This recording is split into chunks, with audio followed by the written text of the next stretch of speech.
gis nga nouvel ordre mondial même problème bu amee ñoom dañuy xool nu ñuy def ba def ko une opportunité. C'est des gens très intelligents et de véritables stratèges fan yii yëpp dégg ngeen ñuy waxi borom ñaari tur yi mu nekk un thème boo xam ne je pense que côté communication Sénégal daf ci war a demee stratégie lu tax ma wax ko mooy dafa am lu ma constaté dafa am sax je dirais 2 à 3 choses yoo xam ne bëgg naa sénégalais ñu bàyyee ko xel parce que ñii nga xam ne ñoom ñooy promouvoir borom ñaari tur yi du ñoo xam ne dañuy jóg ngir di jëf dafa ci am ay équipes yoo xam ne c'est des gens intelligents parce que je vous le dis ces gens là dañoo yor xaalis di solliciter ay experts di solliciter ay psychologues pour mën a manipuler les masses. D'ailleurs je vous suggère de lire le livre de Edouard Barnes bu mu doon wax propaganda comment manipuler le peuple en démocratie propaganda livre bi dem leen ngeen lire ko les jeunes parce que man dama gëm ne jeunesse bi dañoo leen war a conscientiser parce que ñoom ñooy yor la relève de demain te bu ñu xosee ba comprendre les politiques étrangères l'ordre mondial nu muy xalaatee nu muy poser ay actam stratégie yi muy demee danañ mën a jàmmarloog moom.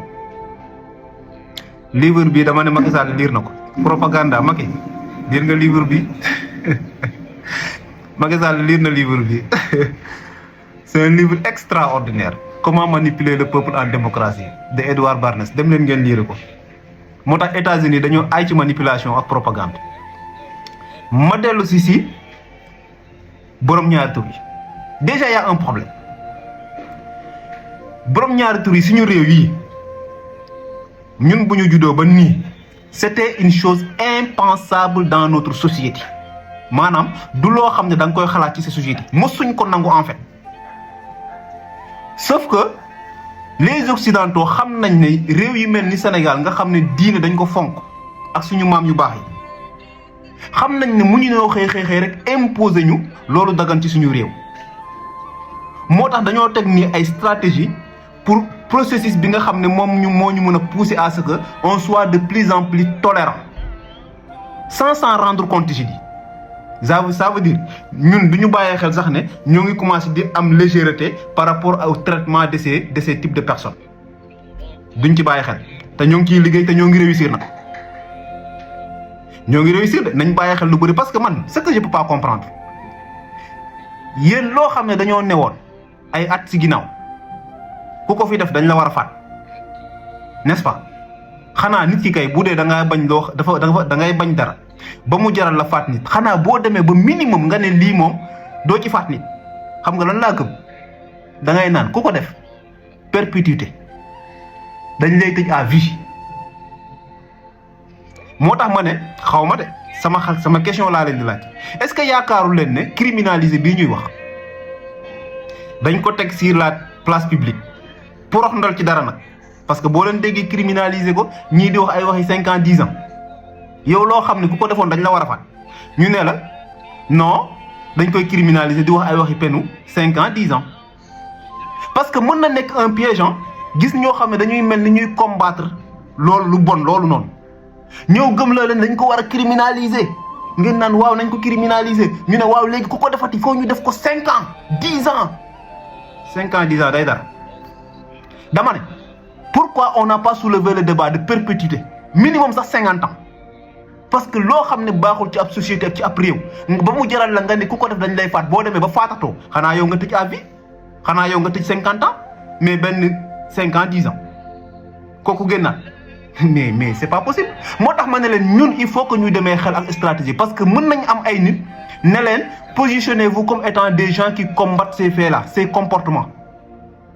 mais en fait ils vont réduire l'impact de sanctions parce que bu ñu jógoon rek ne criminaliser nañ ko bu ñu njëkkoon soulever le débat ne perpétuité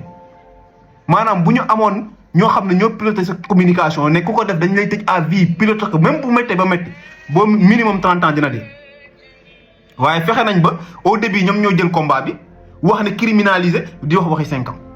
ça veut dire que 5 ans kese 10 ans kese après ñu bàyyi la nga dem c'est des gens intelligents Il y a une manière de combattre. On ne combat pas en utilisant seulement donc les émotions. Il faut utiliser de l'intelligence et de la stratégie. Ñu bari ñoo xamné ñoo ngi nekk di wax criminaliser. Amna ñu ñoo ci xamné dañoo wara bayé xel né ñom sax ils peuvent être des victimes. Une peine de 5 ans dafa ndaw. Muy ben. Deuxième chose. Yeen drapeau bi jaaxalu leen. Ñom lu tax ñu jël arc-en-ciel def ko drapeau. Ça veut dire nous on ne regarde pas sur le long terme parce que lii boo ko xoolee saa yu maam yàlla si tawee ba taw bi métti yenn saa da ngay gis mu jékki-jékki asamaan si woon ne arc-en-ciel couleur bii lay wone exact arc-en-ciel waaw yaakaaru ne génération yi di ñëw bu ñu demee parce que ñoom il vise sur le long terme bu ñu demee ba suñu génération yi nekkatuñ fi suñuy sët wala suñu ay doom màgg ëllëg ñuy promouvoir lii si àdduna bi. bu ñu xëy ne leen lii de moom suñu borom sax moo ko njëkk a promouvoir astafurlah waxin la ngeen baal mais xale bi nga xam ne mos comprendre luy origine arc-en-ciel mais mën na yaakaar ne dëgg la parce que day gis asamaan si taw wone drapeau bi moo tax ma ne couleur bi ñen seen drapeau bi sax waroon na nekk un combat international ba ñu jël seen drapeau couleur bi ñu changé ko l'arc-en-ciel c'est une couleur mondiale une couleur de l'univers c'est pas une couleur des LGBT.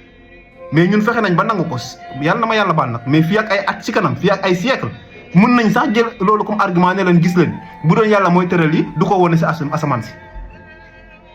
ñun on pense que c'est des futilités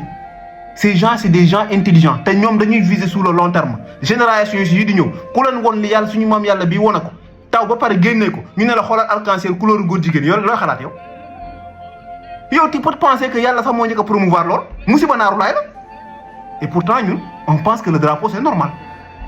on doit laisser passer ngeen baal ma ci kàddu gi sama xalaat rek laay wax mais c'est des stratégies en fait muy benn ñetteel bi muy ñaareel autant pour moi ñetteel bi côté communication dafa am lu ñuy wax la fenêtre d'Everton c'est une stratégie de manipulation ce qu'on appelle la programmation mentale subconsciente gis nga peuple boo xamee dafa am lu muy bañ ay niveau la dafa am lu ñuy wax ce qui est impensable dans une société maanaam société boo xam ne lii boo ko waxee dañu naan lii moom xalaatuñ ko impensable am lu ñuy wax ce qui est radical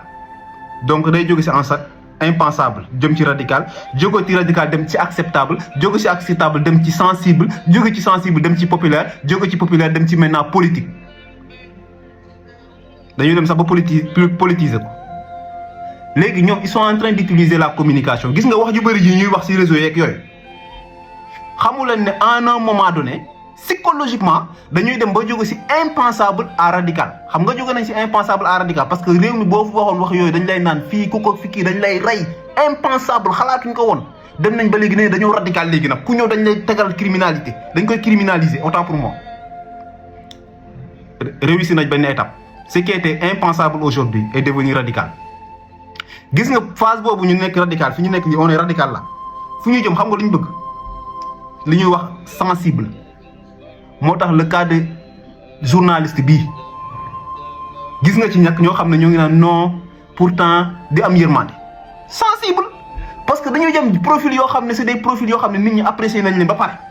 nga xam ne tey jii ne dañuy commencer di am yërmande ci genre profil yooyu non ay victimes lañ am nañ ñoo xam ne bu ñuy nekk xale ainsi de suite on est passé de ce qui était radical à ce qui est maintenant acceptable jusqu'à être sensible parce que jamono jii nii dañ koy waxtaanee léegi sur tous les plateaux